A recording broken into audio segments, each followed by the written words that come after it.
Authentique et humaine, elle parle avec franchise.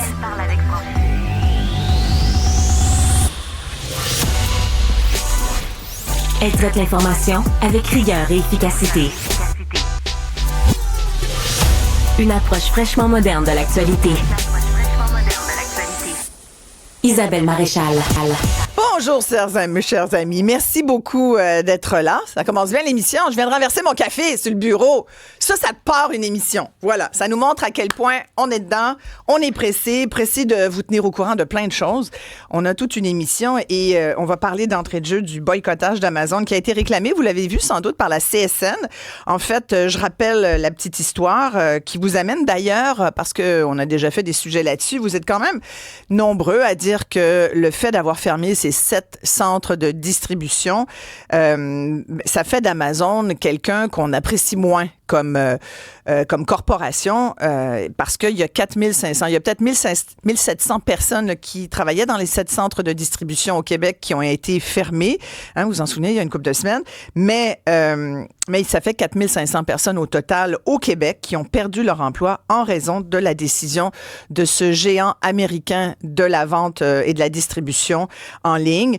C'est vrai que quand on vous demande votre avis, à savoir, allez-vous boycotter Amazon? Parce que on en a parlé, vous et moi. Moi, je me suis retirée complètement. J'ai annulé mon abonnement. Je n'ai plus d'application sur mon téléphone. Comme vous, j'avais développé ce réflexe aujourd'hui de me procurer certains biens sur Amazon. Et chacun a sa dépendance. Il y en a qui l'avaient vraiment beaucoup plus que moi, la dépendance d'Amazon.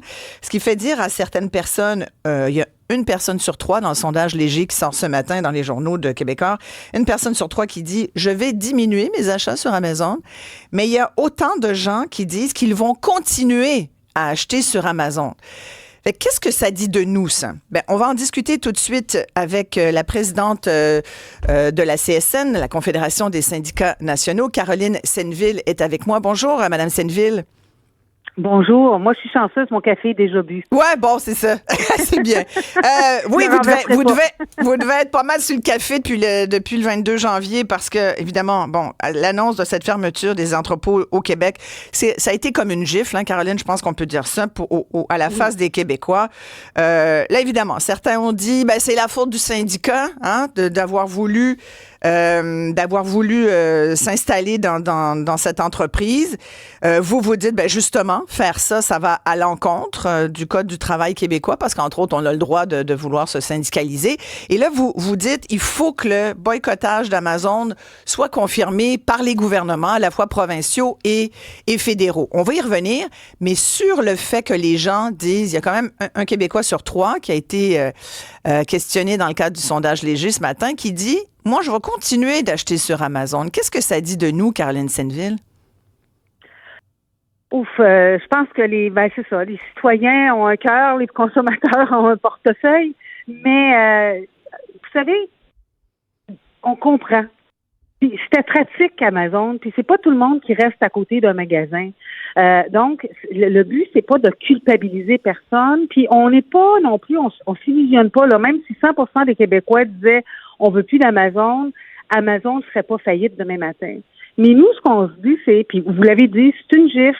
Il y a des gens qui ont dit, ben voyons donc, c'est pas une façon de nous traiter, nous, gens du Québec, avec nos, 4500 familles à la rue. Puis je vais re-questionner comment je fais mon magasinage. Ben, dites-vous, pour chaque dollar qui part d'Amazon et qui va ailleurs, mais ça va faire une différence pour les entreprises ici, qu'elles soient virtuelles, parce que c'est d'accord, on peut commander plein d'affaires sur Internet en allant sur des sites des entreprises québécoises. Moi-même, je le fais, là. Je fais pas de publicité à personne, mais je suis accro à une certaine marque de cosmétiques québécoises. Puis ben, dites-la, pourquoi pas? C'est le temps de faire la pub pour les entreprises québécoises. Ouais, le site de Lise Wattier, le site de Marcel sont tous les deux très bien faits, puis c'est ça. Quand tu trouves pas en pharmacie la couleur de fond de teint que tu voulais, ben tu vas sur leur site puis ça fonctionne très bien. Le site de Simon fonctionne super bien aussi. Alors l'idée c'est ça, c'est de dire pourquoi ne pas le tourner de façon positive puis de dire choisissons-nous nous-mêmes plutôt que de choisir quelqu'un qui c'est ça, qui nous aiment pas bien, je pense. Vous avez demandé tout de même au gouvernement canadien et québécois, même aux municipalités également, parce qu'on l'a vu, il y a des municipalités aussi qui achètent allègrement via Amazon. J'entendais une entrevue il y a une couple de semaines au moment où Amazon fermait ses entrepôts au Québec. Il y avait le maire de Bromont, entre autres, qui disait qu'il avait demandé au cours de l'année dernière à ses employés municipaux de ne plus acheter sur Amazon, puis il avait économisé 40 000 $. Alors, il y a un exercice ici de finances publiques à faire qui est pas méchant. Et il y a aussi le symbole du boycottage. Oui, puis vous savez, c'est comme l'environnement. Hein. On peut tous se mettre sur le compostage, là, chacun dans nos maisons, mais ça prend aussi une volonté de l'État avec des mesures structurantes. Puis les lois que Amazon a bafouées, c'est nos lois, nous autres, c'est les gouvernements qui sont garants de ces lois-là. C'est le gouvernement qui protège la population. Puis Amazon n'a même pas eu la décence d'avertir le gouvernement avant, là, qui faisait des licenciements collectifs, ce qui est la pratique usuelle. Puis je peux vous dire que et au gouvernement fédéral et au gouvernement provincial, ils ont trouvé, je vais dire ça comme ça, cheap, de ne pas avoir fait ça. Alors, il faut aussi que le gouvernement dise, effectivement, nous-mêmes, on a un devoir d'exemplarité et de fonctionner avec des entreprises québécoises. Alors, le ministre Champagne du gouvernement fédéral le dit haut et fort, là, puis je lui ai parlé. Au gouvernement fédéral, ils ont entrepris une revue de tous les contrats qu'ils ont avec Amazon, puis tous les ministères, les 450 organismes gouvernementaux. Ça fait que ça sera pas tout du jour au lendemain. Au niveau du gouvernement du Québec, ils ont donné des indices en ce sens-là, mais c'est clair qu'on va les rencontrer, puis on va leur demander de faire ça, puis on va leur donner des idées, puis on va discuter ensemble comment faire ça. Les municipalités aussi, nos entreprises publiques, là, les cégeps, les universités, les centres de services scolaires, les CIS, les CIUS, etc.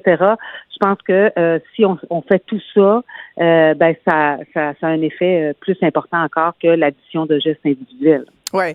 Qu'est-ce que vous répondez à ceux qui blâment encore aujourd'hui la CSN d'avoir voulu syndiquer Amazon alors que ça fonctionnait bien, les employés se plaignaient pas, bref, en tout cas, ça fait... Non, les employés se plaignaient. D'ailleurs, c'est eux qui sont venus nous voir.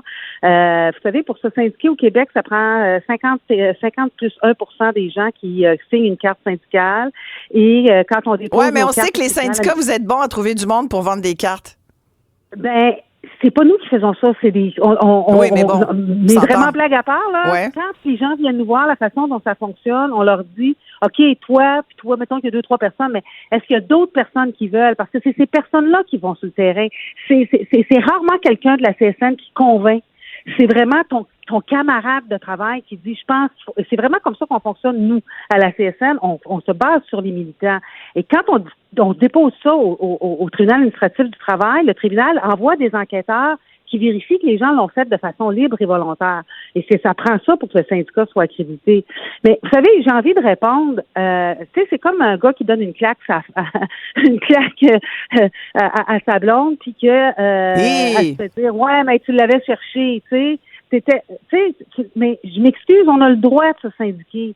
Puis vous l'avez dit, c'est une gifle qui nous a infligé collectivement en disant là maintenant on vous renvoie chez vous. Qu'est-ce qu'on dit à ce monde-là qui viennent nous voir? On leur dit oui, mais attendez, parce que là, votre exemple, je le trouve tendancieux, Caroline. Le gars qui donne une gifle à sa femme ou à sa blonde, c'est un geste criminel. C'est voie de fait. Fait qu'on déconseille à toute personne de le faire. Mais là, dans ce cas-ci, pour un employeur, c'est pas un geste criminel de la part d'Amazon, je finis, c'est pas un geste criminel d'avoir fermé ses entreprises, là. C'est pas criminel, mais c'est illégal et c'est ce qu'on va tenter de démontrer puis pour que les gens aient des compensations. Puis c'est ce qui est arrivé au Walmart. OK, expliquez-moi en quoi c'est illégal alors. Un employeur n'a pas le droit au Québec de s'ingérer dans les affaires syndicales. Il n'a pas le droit d'intimider, de faire peur à des salariés qui veulent se syndiquer. Il n'a pas le droit de s'immiscer dans tout ça. Il n'a pas le droit de faire de pression sur les gens. Ce qu'Amazon a fait, ils ont d'ailleurs été déclarés coupables pour un entrepôt à la Chine et le fait de fermer tous les entrepôts à la veille du moment où on demandait l'arbitrage de première convention collective, c'est un geste anti-syndical et l'employeur ne peut pas empêcher des gens de se syndiquer. Si toi, tu veux pas être syndiqué, puis toute ta gang, tu veux pas être syndiqué, c'est parfait. sais. T'es pas obligé. Mais est-ce que ça se peut, ça, au Toi, Québec, alors que les cotisations syndicales sont prises à même nos mais- DAS, là? Je veux dire, c'est facile Oui. aujourd'hui quand même, ça a toujours Ouais, été mais- ça, presque. Les syndicats, si on veut pas être syndiqué, en France, ça marche comme ça. Si tu veux pas être syndiqué, ben t'es pas syndiqué. Oui, Mais ici, si mais t'es il y pas a une syndiqué, différence. tu veux pas être syndiqué, tu payes quand même tes cotisations. Il y a comme quelque chose Oui. peut-être aussi qui marche pas dans le Oui, mais système. savez-vous pourquoi? Parce que tu as les augmentations de la convention collective. Moi, je suis prête. Donnez-moi pas les cotisations, puis vous n'aurez pas les conditions de travail on va avoir négocié.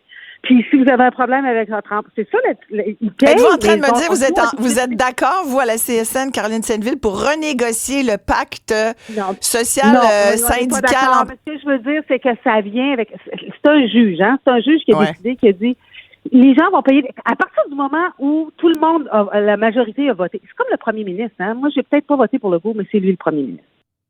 Tu sais?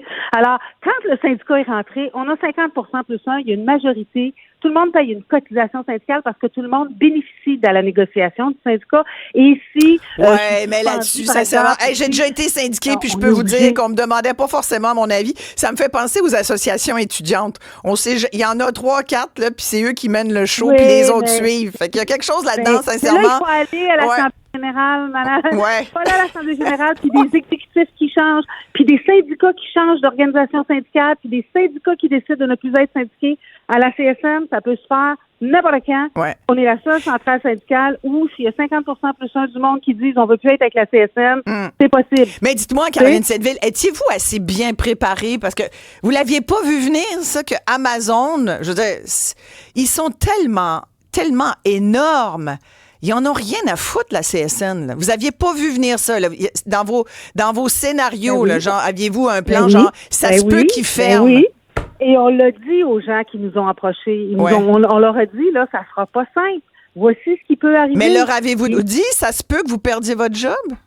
Oui, absolument. Aux militants syndicaux, ils le savaient. OK, aux militants, mais les mais la militants, réponse- c'est pas le travailleur ordinaire, ça. Ben là, comme je vous dis, c'est pas moi personnellement qui a fait signer des cartes, là, mais Ouais. j'ai parlé à l'exécutif, j'ai parlé à du monde sur la ligne. Puis ils étaient Et, prêts à perdre leur job. Ben, je dis pas qu'ils étaient prêts à perdre leur job, mais ils comprenaient, puis c'est très dur. Puis honnêtement aussi, Ouais. c'est pas des jobs à 50 pièces de l'heure, hein.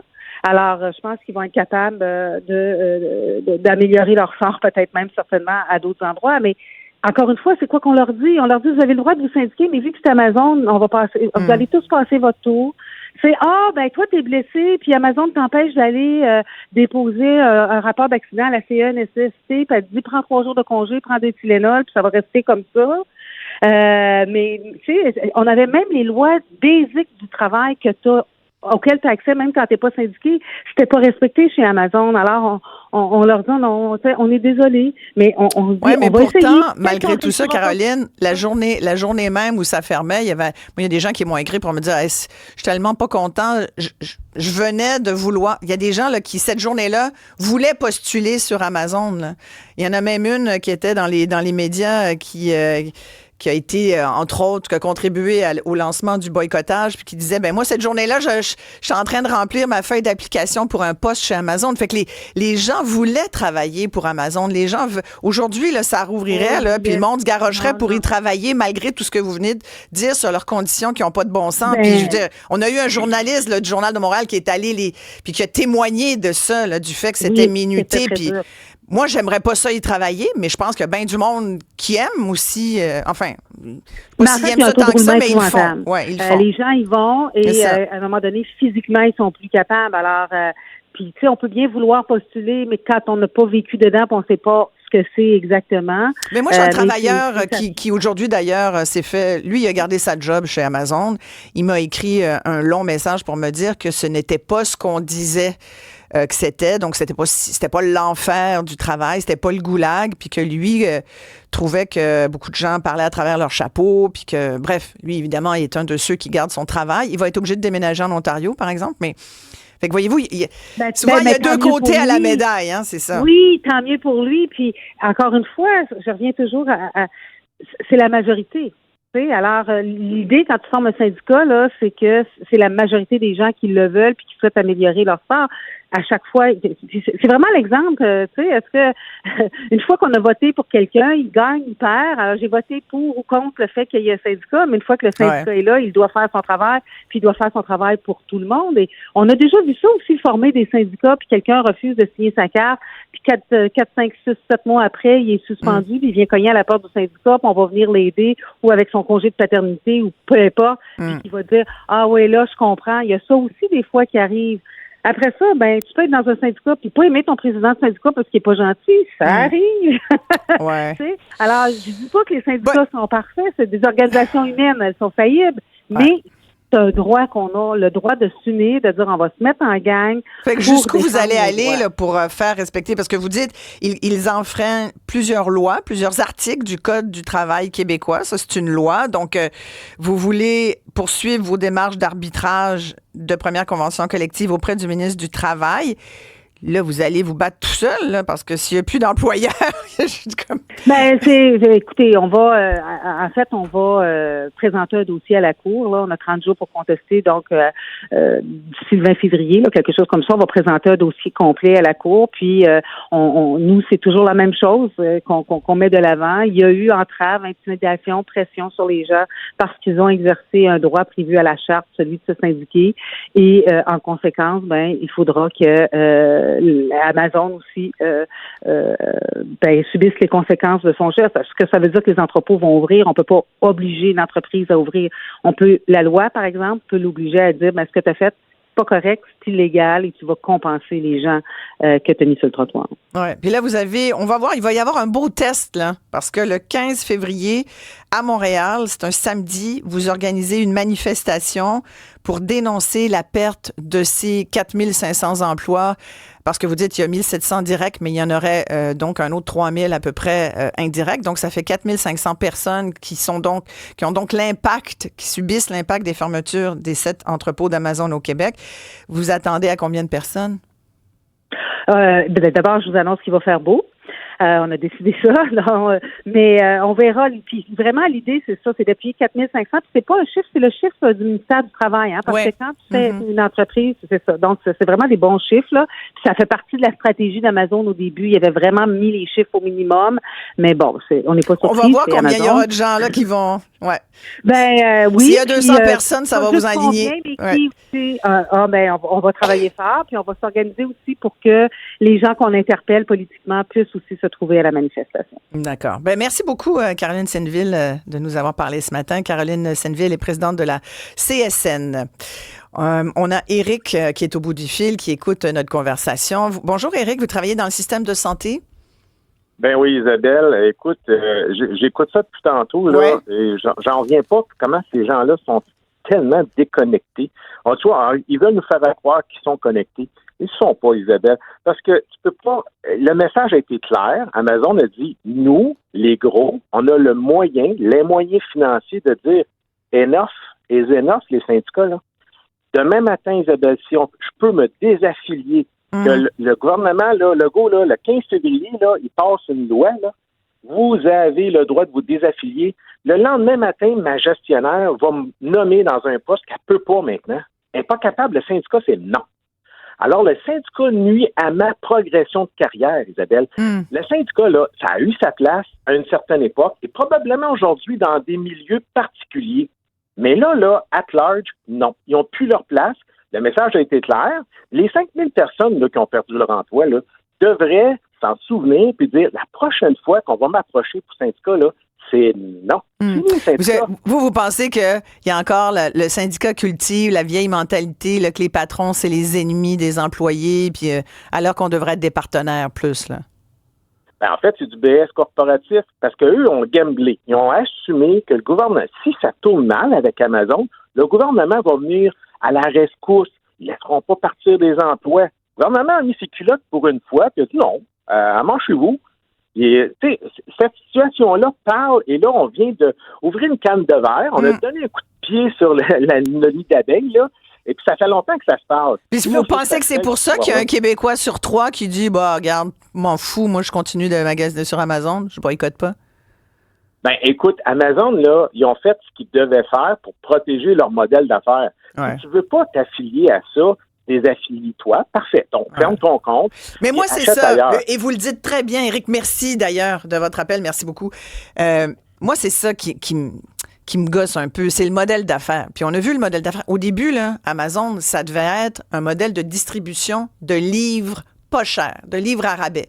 Je trouvais qu'il y avait quelque chose d'intéressant là, inciter les gens à lire, leur donner accès à la lecture. Aujourd'hui, il y a eu un article récemment ces jours-ci là, pour montrer que les livres, là, même celui de Jeannette Bertrand, le nouveau livre de Jeannette ou d'autres livres de Québécois, ils étaient vendus plus cher sur Amazon. Fait que le modèle d'affaires s'est transformé au fil des ans.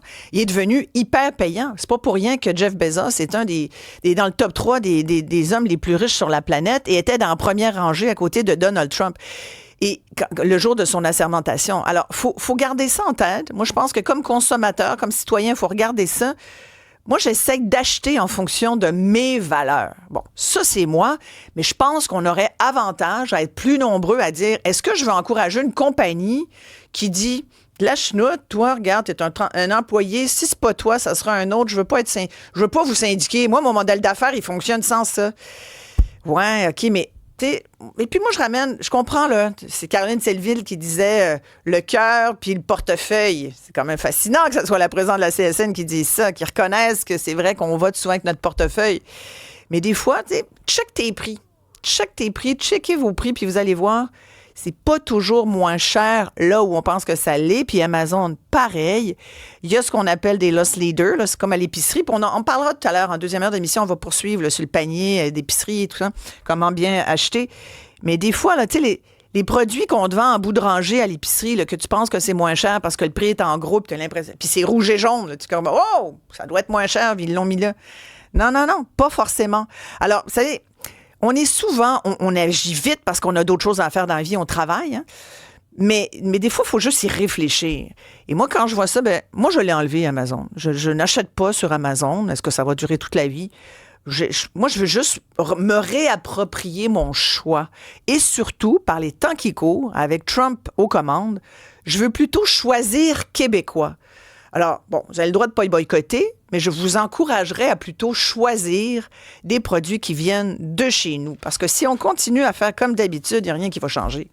Et qu'après ça, on n'aura plus le droit de se plaindre.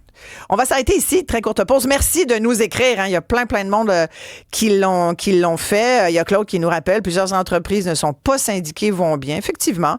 Très intéressant. Je pense que ça mérite qu'on ait une conversation sous peu sur les syndicats. Hein? Je pense qu'on est rendu là.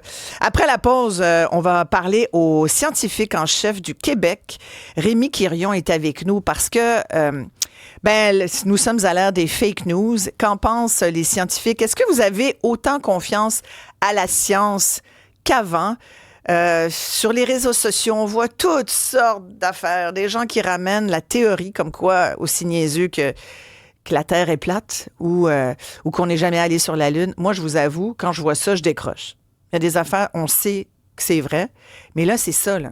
La fake news ramène ce genre d'idées saugrenues, qu'il y a des affaires dont on est sûr, mais que, peut-être que non. Vous me direz comment vous voyez ça, puis on a Rémi Quirion avec nous tout de suite après.